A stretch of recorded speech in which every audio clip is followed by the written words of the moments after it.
নমস্কার বন্ধুরা, আজকের রেসিপি আলু ফুলকপি ও সয়াবিনের তরকারি। আপনারা এইভাবে বানিয়ে দেখবেন, খেতে একবার অন্যরকম লাগবে। তার জন্যই আমরা আগে নিয়ে নেব ফুলকপি, আলু, সয়াবিন, টমেটো, ক্যাপসিকাম, একটু পেঁয়াজ কুচি আর একটু মশলা। আমরা এখানে মশলার মধ্যে নিয়েছি আদা, গোটা জিরে, গোটা ধনে ও কাঁচা লঙ্কা। প্রথমে কড়াইতে গরম জল করে আমরা ফুলকপিটাকে একটু ভাপিয়ে নেব। তারপরে ফুলকপিটাকে তুলে ওই জলেই আমরা সয়াবিনটাকেও ভাপিয়ে নেব। সয়াবিনটা একটু লবণ দিয়ে দেবো এবং যে মশলাটা রেখেছিলাম সেই মশলাটাও শিলনোড়ায় একটু পিষে নেব।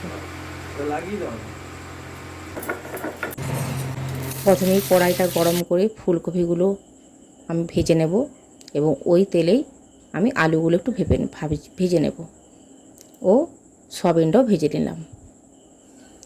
তারপরে সামান্য একটু তেল দিয়ে তাতে পেঁয়াজ কুচি, টমেটো কুচি, ক্যাপসিকাম করে নেব।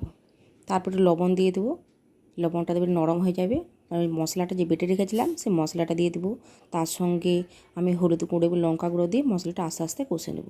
মশলাটা একটু কষা ও তেল ছেড়ে গেলে সবজিগুলো যেগুলো রেখেছিলাম ভাজাগুলো সেগুলো আস্তে আস্তে সবগুলো আমরা দিয়ে দেবো এবং সময় ধরে ধরে ধৈর্য ধরে একটু কষতে হবে। কষা হয়ে গেলে আমি জল দিয়ে দেবো। জল দিয়ে দেওয়ার পর আমি একটু ঢাকা দিয়ে দেবো। ঢাকাটা খুলে নেওয়ার পর আমি দেখব যে সব কিছু সেদ্ধ হয়ে গেছে। লাস্টে একটু দারচিনি ও এলাচ রোস্ট করে মিশিয়ে দিলাম। এরপরে তরকারিটা ভালো করে মিশিয়ে নেব, তাহলেই আমার তরকারির টেস্ট দ্বিগুণ বেড়ে যাবে। এইভাবে আবার বানিয়ে দেখবেন এবং ভালো লাগলে লাইক দিবেন। নমস্কার।